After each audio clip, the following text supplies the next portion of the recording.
दोस्तों, एक हँसता खेलता परिवार जैसे ही इंडिया से वो कनाडा मूव होता है, उनकी लाइफ चेंज हो जाती है। पूरा परिवार जो है वो तबाह हो जाता है। क्या उन्होंने ऐसा किया? कौन था इसका ज़िम्मेवार? हम इस वीडियो में बात करेंगे। दोस्तों, आज की हमारी कहानी है एक हँसते खेलते परिवार की जो इंडिया पंजाब में रहता था, जिनमें नव निशान और उनकी पत्नी देवेंद्र कौर और उनकी बेटी नवनीत कौर और दो उनके इसके नवनीत के भाई, जो इनकी उम्र एक 16 साल है, एक की 18 साल और एक और बहन, जो सारे इकट्ठे ही पंजाब में रहते थे। और जैसे आपको पता है कि जब हमारे आजकल के बच्चे पढ़ लिख जाते हैं, उनको यही एक चाहत होती है कि हम बाहर की कंट्री में जाके अपनी किस्मत आजमाएं, जिससे वो अपने परिवार का और अपना पालन पोषण अच्छी तरीके से कर सकें। ऐसे ही इनमें इनकी बेटी जो नवनीत कौर है, जब उसने अपनी पढ़ाई पूरी की तो उसने आइलेट्स किया और आइलेट्स करके 2018 में वो कनाडा स्टूडेंट वीज़ा पे आ गई। और जब वो कनाडा आ गई तो वो अपनी पढ़ाई के साथ, जैसे नॉर्मली बच्चे जो हैं वो काम करते हैं, वो ऐसे करने लग गई। और थोड़ी देर बाद ही उसने अपनी माँ को कनाडा देवेंद्र कौर को बुला लिया एज ए विज़िट के लिए। और जब वहाँ पर देवेंद्र कौर जाती हैं तो वहाँ पर वो उसके साथ, अपनी बेटी के साथ थोड़ा बहुत काम वगैरह करने लग पड़ी। ऐसे सारे हमारे लोग करते हैं। तो जब देवेंद्र कौर ने वहाँ पर कुछ 5-6 महीने गुजार लिए, तो तब वो दोबारा इंडिया वापस आ गई अपनी बेटी नवनीत को वहाँ छोड़ के। और देवेंद्र कौर ने आके इंडिया में, पंजाब में एक कुकिंग कोर्स करना शुरू कर दिया, ताकि जब वो दोबारा कनाडा जाए तो वहाँ पर जाके उसको ऐसे छोटी मोटी दुकानों पे या ऐसे शोरूम में काम ना करना पड़े, कोई अच्छी उसको जॉब मिल जाए। और पूरा अपना कुकिंग का कोर्स करने के बाद 2019 में जो देवेंद्र कौर है वो वापस जो है वो कनाडा नवनीत अपनी बेटी के पास चली जाती है और पीछे छोड़ देती है अपने हस्बैंड को, नव निशान, और 2 लड़के और एक अपनी दूसरी बेटी जो अभी इंडिया में पढ़ रही थी। तो जब देवेंद्र कौर वापस कनाडा आती हैं तो उनको एक अच्छी जॉब मिल जाती है कुकिंग के रिलेटेड, और दोनों ही माँ बेटी अच्छा कामकार करने लग पड़ती हैं। जो नवनीत है वो पढ़ाई भी करती और काम करती, और साथ में देवेंद्र कौर उनकी माँ जो है वो भी फुल टाइम काम करने लग जाती। ये दोनों ही माँ बेटी का एक जो रिश्ता था बड़ा गहरा था, दोस्तों की तरह वो रहती थी। तो अच्छा इनका काम कुम जो था वो चल रहा था। लेकिन आपको पता है कि 2019 में कोविड आ गया, जिसकी वजह से जो फ़्लाइट्स थी, जहाँ जो आने जाने का सिस्टम था, वो सारा ही बंद हो गया। जैसे आपको पता है कि हर कंट्री में ऐसा हुआ था। और कोविड-19 के दौरान आपको पता है कि सब कुछ जो था वो हॉल्ट पे आ गया था।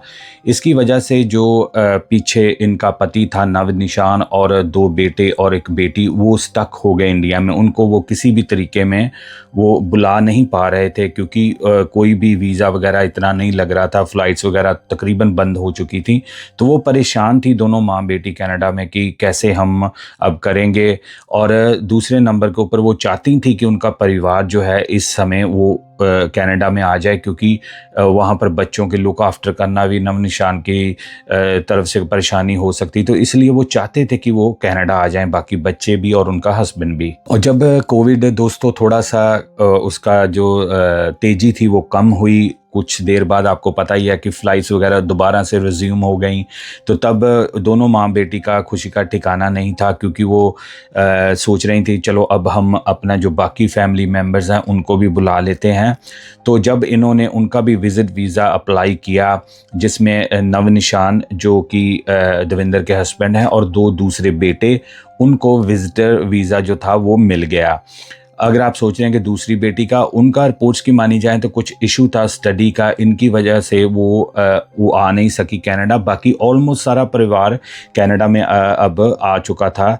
और जब ये अपने हस्बैंड और बच्चों को देखती है, देवेंद्र और नवनीत अपने भाइयों को देखती है और पापा को देखती है, तो खुश हो जाते हैं, क्योंकि ये काफ़ी देर बाद इकट्ठे हुए थे। तो अब देवेंद्र कौर और उसका हस्बैंड और दोनों बेटे और नवनीत कौर कनाडा में आ चुके थे, और सिर्फ उनकी एक बेटी जो थी, जो किसी कारण करके नहीं आई, वही अब इंडिया में थी। तो सब कुछ अच्छा हो रहा था इस फैमिली के लिए। दोस्तों यहाँ पर हम आपको एक चीज़ मेंशन कर दूं कि जो हमारे लोग होते हैं, ख़ास तौर पे जो पहले विदेशों में नहीं रहे, उनको एक बड़ा कल्चर शॉक लगता है बाहर की कंट्रियों में आके, क्योंकि सब कुछ ही चेंज हो जाता है। और कई बार लोग जो हैं वो एडजस्ट ही नहीं हो पाते इन कंट्रियों में, चाहे जितना मर्जी आपको एक्सपीरियंस हो इंडिया में, लेकिन बाहर की कंट्रियों में आके कई बार आप अकेला फील करते हो फैमिली के साथ रहते हुए भी। तो ऐसा ही जो नव निशान था, जो इनका फादर था और दविंदर का हस्बैंड था, उसने भी इधर उधर काम की ट्राई की, काम वगैरह नहीं मिला और काफ़ी देर ऐसे लग गई। कई बार आपको पता है कि लैंग्वेज बैरियर होता है, कई बार आपको पता है कि आप इन कॉन्फिडेंट नहीं होते कि आप जाके दूसरों से बात कर सको। मेनली तो हमारे आपको पता है कि हमारे बंदे लैंग्वेज से भी प्रॉब्लम होती है उनको। तो ऐसे करके जो दविंदर का हस्बैंड था वो घर में रहना उसने शुरू कर दिया। और जब आपको पता है कि जब बंदा थोड़ा-सा ऊपर से कल्चर की प्रॉब्लम हो, काम ना मिल रहा हो और माँ और बेटी काम कर रहे हों, तो आपको पता है फिर थोड़ा बंदा निराश भी होता है। इसकी वजह से जो नव-निशान था वो भी थोड़ा उदास हो गया और डिप्रेशन में और स्ट्रेस में रहने लग गया। जिसकी वजह से जो नव-निशान था उसने ड्रिंक करनी शुरू कर दी अपनी फैमिली में, और वो ड्रिंक भी सारा-सारा दिन ड्रिंक करता था और कोई काम नहीं था, तो काफ़ी देर वो ऐसे रात अकेला बैठ के ड्रिंक करता रहता था। और आपको पता ही है जहाँ पर ड्रिंक होती है तो फिर दूसरे काम भी होते हैं, तो वो फिर लड़ाई झगड़ा भी करता था, क्योंकि उसको लगता था कि जो दविंदर कौर है वो तो काम कर रही है, सारा कुछ तरक्की कर रही है, तो मैं इधर घर में बैठा दारू पी रहा हूँ। तो वो दविंदर के साथ उसने छोटा-मोटा ऐसे जो तकरार थी वो शुरू हो चुकी थी। रिपोर्ट्स के अकॉर्डिंग कई बार तो जो नव निशान है दविंदर का पति, वो कई बार तो बच्चों के साथ भी बैसने लग जाता, बच्चों को भी डांटना शुरू कर देता और दविंदर के साथ तो लड़ाई झगड़ा करता ही था। यहाँ पर एक और बात है दोस्तों, मैं मेंशन कर दूं कि यहाँ के जो बच्चे हैं जो पहले इधर रह चुके हैं, वो इंडिया वाला हिसाब नहीं है। यहाँ पर बच्चों का सिस्टम और हो जाता है, आपको अडेप्ट करना पड़ता है। लेकिन जो नव निशान था वो इसमें फेल हुआ, वो और ज़्यादा दिन प्रतिदिन ज़्यादा शराब पीने लगा, और जो उसका लड़ाई झगड़ा था या मारपीट थी अपनी वाइफ और बच्चों के साथ, वो दिन प्रतिदिन बढ़ती गई। एक दिन तो इसने दविंदर के ऊपर ऐसा हाथ उठाया कि दविंदर ने इसको धमकी दी कि मैं 911 कॉल करके पुलिस को बुलाऊंगी और तेरे को गिरफ्तार कर दूंगी। हालांकि दविंदर ने अपनी जो बेटी है नवनीत, उसको बताया था कि वो सिर्फ एक धमकी ही दे रही थी। कोई भी आपको पता है कि अपनी जो है लेडीज़ हैं इंडिया में, वो नहीं चाहती कि अपने हस्बैंड को ऐसे अरेस्ट कराएं, वो सिर्फ इसको धमकी दे रही थी। कोई भी वाइफ ऐसा चाहती नहीं है कि ऐसा हो। पर लेकिन दविंदर जो था उसको सीरियसली लेता था कि तू अब कनाडा में आकर मेरे को पकड़वाएगी, तू पुलिस को कॉल करेगी। ऐसा वो और ज़्यादा शराब पी के उसको तंग परेशान करता था। दविंदर कौर को यही था कि शायद मेरी धमकी काम करेगी, लेकिन नहीं, नव निशान और ज़्यादा उसके ऊपर भड़कने लगा और उसको बोलता कि तू मुझे ऐसे कर रही है, इधर कंट्री में बुला के तू मेरी बच्चों के सामने बेइज्जती कर रही है, मैं काम नहीं करता, तू मुझे ऐसे खरी खोटी सुनाती। तो ऐसे इनका जो क्लेश था वो बढ़ने लगा। आगे बढ़ने से पहले दोस्तों आपको अपील है कि जो आप मेरे चैनल को प्यार देते हो, बड़ी तादाद में वीडियो देखते हो, लेकिन मैंने देखा कि 90% लोगों ने अभी तक चैनल को सब्सक्राइब नहीं किया, तो प्लीज़ आपसे अपील है, रिक्वेस्ट है कि आप इस चैनल को सब्सक्राइब जरूर करना। चलिए कंटिन्यू करते हैं स्टोरी को। कुछ देर के बाद नव निशान ने वो घर छोड़ दिया जहां पर वो अपनी वाइफ बच्चों के साथ रह रहा था, और बिना बताए इनको वो चला गया। और इनके जो नंबर थे स्वाय एक जो 18 साल वाला इनका बेटा था उसके नंबर के इसने सारे ब्लॉक कर दिए, और थोड़ी बहुत जो बातचीत थी वो उसी लड़के के साथ करता था, किसी के साथ और वो बात नहीं करता था। और काफ़ी देर ढूंढने के बाद जब दविंदर कौर जो उनकी पत्नी थी और बेटी ने ये सोचा कि हो सकता है क्या वो हमारे साथ नहीं रहना चाहता, चलो थोड़ी ब्रेक इसको दे देते हैं, थोड़ी देर अलग रहेगा तो चलो इसको थोड़ी समझ आ जाएगी, हो सकता है कि ये वापस आ जाए। तो दविंदर कौर और नवनीत जो थी माँ बेटी दोबारा से अपने कामों में लग जाती, क्योंकि उनका मिशन कुछ और था, क्योंकि वो चाहती थी कि वो अपने परिवार के लिए कोई अच्छा कुछ सेविंग कर लें, कुछ अच्छा बना लें, ताकि जो उनको अपॉर्चुनिटी मिली है वो जाया ना जाए। तो वो दोबारा से अपनी रूटीन कामों में जुट गई। तो काफ़ी देर बीत गई जब नव निशान का कोई साइन नहीं है, कोई कुछ नहीं है। तो होता क्या है दोस्तों, रैंडमली एक दिन जो नंबर उसने अपनी वाइफ दविंदर कौर को ब्लॉक किया होता है, उसी नंबर के ऊपर नव निशान उसका पति उसको कॉल करता है शाम के समय। तो जब वो पहले तो वो फ़ोन उठाती नहीं कि एक रैंडमली इसने मुझे क्यों फ़ोन कर दिया, लेकिन बार-बार फ़ोन करने के बाद दविंदर कौर ने उसका फ़ोन उठाया और फ़ोन के दूसरी तरफ नव निशान जो उसका पति था वो उसको कहने लगा कि मुझे माफ़ कर दो, मैंने अपनी गलती एक्सेप्ट कर ली है, सॉरी मैंने आपके नंबर्स ब्लॉक कर दिए थे, सॉरी मैंने तुम्हारे ऊपर या बच्चों के ऊपर हाथ उठाया है, तो मैं ये बातें सारी क्लियर करना चाहता हूँ, दोबारा से अपना सारा जो सिस्टम है उसको सेट करना चाहता हूँ। तो वहाँ पर एक पार्क थी जहाँ पर वो ये रह रहे थे, स्पैरो पार्क।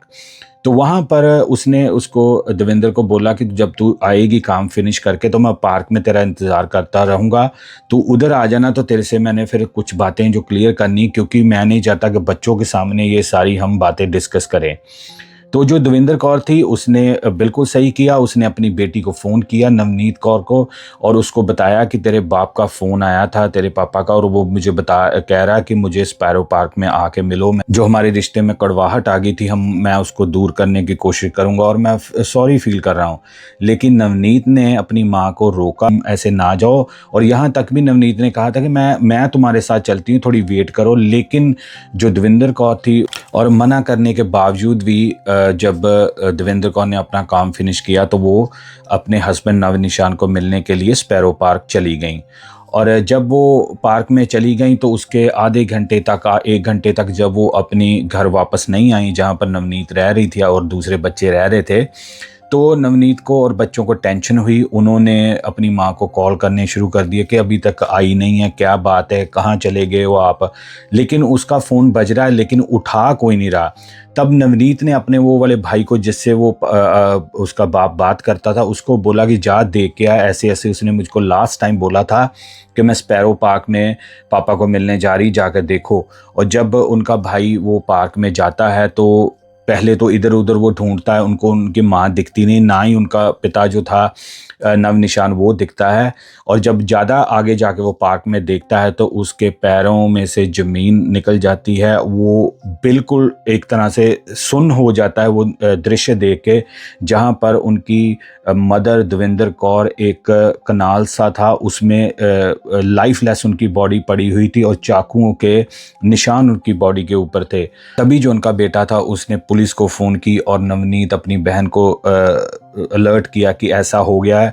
और जब तक पुलिस आई तब तक सारा कुछ काफ़ी देर हो चुकी थी और पुलिस ने उनको वहीं पर ही डेड डिक्लेयर कर दिया कि इनमें कोई अभी सांस नहीं है।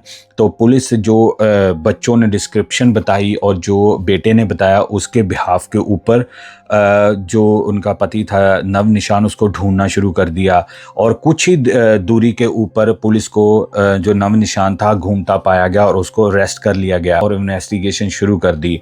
और यहाँ पर जो रीज़न निकल के सामने आया वो चौंकाने वाला था, क्योंकि पुलिस ने जब इन्वेस्टिगेशन की तो जो नव निशान था दविंदर का पति, उसने यही बताया कि मैंने सिर्फ अपना बदला लिया है, क्योंकि ये बात मुझे बड़ी हर्ट की थी कि जब वो कहती थी कि मैं कनाडा की पुलिस को बुलवा कर तेरे को पकड़वा दूंगी, उसने बात अपनी ईगो पे ले ली। जब इन्वेस्टिगेशन और डीपली की गई तो और शॉकिंग चीज़ें सामने आई कि जो नव निशान था उसने जब दविंदर आई थी मिलने के लिए, कोई हेलो कोई कुछ नहीं किया और उसको चाकू के साथ वार करना शुरू कर दिया। और उसने अपने मोबाइल फ़ोन से उसकी वीडियो भी बनाई जब वो उसके ऊपर अटैक कर रहा था। और वीडियो में ये पुलिस ने सुना और जज ने भी सुना, उसमें वो कह रहा था कि अब अपनी लैंग्वेज में वो ऑब्वियसली कह रहा था कि अब बुला तू कनाडा की पुलिस को, तू पकड़वाएगी मुझे, तू मुझे कनाडा की पुलिस से अरेस्ट करवाएगी, चल अब करा। और साथ में उसको वो चाकू मारा। और वो वीडियो इसने अपने इंडिया में बैठे, पंजाब में बैठे कुछ रिश्तेदारों को भी सेंड की थी। आप वो बंदे का दिमागी आप सोच के देखो कि वो बंदे ने जब अपनी वाइफ को अटैक कर रहा था उसकी वीडियो बना के उसने वायरल की, अपने रिश्तेदारों को भेजी कि मैं देखो क्या कर रहा हूँ, और साथ में शाउट कर रहा है कि अब बुला कनाडा की पुलिस को। इतनी ईगो थी वो बंदे की। और जब पुलिस ने सारा कुछ उसके पास से लिया और उसके ऊपर केस बुक किया तो जज के सामने पेश किया, तो जज ने उसको खरी खोटी सुनाई कि तू अपनी पत्नी को बजाय इसके कि थैंक यू करता, बजाय इसके कि अपने बच्चों के ऊपर प्राउड फील करता कि वो हार्ड वर्क करके सारे घर का अपना खर्चा चला रहे, सारा कुछ कर रहे, तूने एक सिर्फ अपनी ईगो, जो तेरा एक सो कॉल्ड अपनी इज्जत थी उसकी तूने बदला लेने के लिए अपनी वाइफ को एक लोनली जगह पे एक ट्रिक करके ट्रैप बिछा के तूने बुलाया और उसको चाकू के साथ उसके ऊपर अटैक कर दिया, इसलिए जज ने इसको उम्र कैद लाइफ इन सेंटेंस सुनाया है। और जब इसका पैरोल का टाइम होगा कुछ सालों के बाद, उसमें इसको डिपोर्ट इंडिया किया जाएगा। देखो कि एक बंदे की ईगो ने पूरा जो परिवार था वो तबाह कर दिया। कैसे? अब वो सारे बच्चे अनाथ हो गए। क्यों? क्योंकि उसकी माँ उसने पहले ही ख़त्म कर दी और बाप जो है पूरी लाइफ के लिए अब प्रिजन में चला गया। तो वो बच्चों के ऊपर अब क्या उनका बनेगा, और सारे यंग जवान बच्चे हैं उनके ऊपर क्या बीतेगी, और कैसे वो अपने जो आने वाला जो टाइम है उसको फेस करेंगे। और ऐसी ट्रेजिडी के साथ, क्योंकि नवनीत कौर की मानी जाए, जो इसकी इंटरव्यूज़ में उसने कहा कि वो अपने माँ के बड़ी क्लोज थी और बहुत ज़्यादा प्यार करती थी, बिल्कुल यारों दोस्तों की तरह, फ्रेंड्स की तरह रहती थी। और उसको रिग्रेट आ रहा कि मैंने अपनी माँ को मना भी किया था कि माँ तुम ना जाओ, कम से कम मुझे ही साथ ले जाओ, लेकिन देवेंद्र कौर ने अपनी बेटी की नहीं मानी और ये सारा काम हो गया। आप सोचो यार हमारे बंदे, मैं समझ सकता हूँ कि जब आप इन कंट्रियों में आते हो तो आप कई बार वो कल्चर को अडैप्ट नहीं कर पाते, आप अकेला फील करते हो जहाँ कुछ है। यार अगर आप ऐसा कर रहे हो तो आप वापस आ जाओ अपनी कंट्री में। आपको क्या किसी ने रोका थोड़ा था? अगर आपको नहीं लग रहा था कि मेरा यहाँ पर दिल नहीं लग रहा, या मेरी जो वाइफ है वो मुझे इज्जत चाहिए वो नहीं मिल रही जैसे वो कह रहा था, तो आप वापस आ जाते। आपको किसी ने कोई बेड़ियां डाल के तो रखा नहीं था। तो ये सिर्फ बहाने हैं। इसने पूरा, जैसे जज ने कहा, कि पूरा कैलकुलेट करके अपनी वाइफ को वहाँ पर लोअर किया और वहाँ पर उसके ऊपर जब वो निहत्थी थी उसके ऊपर अटैक कर दिया। तो अब बच्चों का क्या होगा? एक हमारे लोगों में ये बड़ी बीमारी है कि ये पता नहीं अपने दिमाग को जो चेंज नहीं कर सकते। ये कोई यंग बंदा तो है नहीं था, ये एक मैच्योर 4 बच्चों का बाप था। इसको इतना समझना चाहिए था कि कैसे वो मेहनत कर रहे हैं, लेकिन नहीं, हमारी ईगो जो है वो बहुत बड़ी है। अब परिवार तबाह हो गया, क्या उनका फ्यूचर रहेगा? अब जो नवनीत है वो यही कोशिश कर रही है कि वो जो अपनी एक बहन है इंडिया में उसको भी कनाडा बुला के तो वो इकट्ठे रहें। अब देखो क्या बनता है। तो ये थी एक स्टोरी दोस्तों, एक फेक ईगो की, जो मैंने सोचा आपके साथ में शेयर करूं। आप कमेंट्स में ज़रूर बताना अपनी राय, आपको ये स्टोरी कैसे लगी। मैं मिलूंगा एक और नई क्राइम स्टोरी में, तब तक के लिए एज यूजुअल दोस्तों, जय हिंद।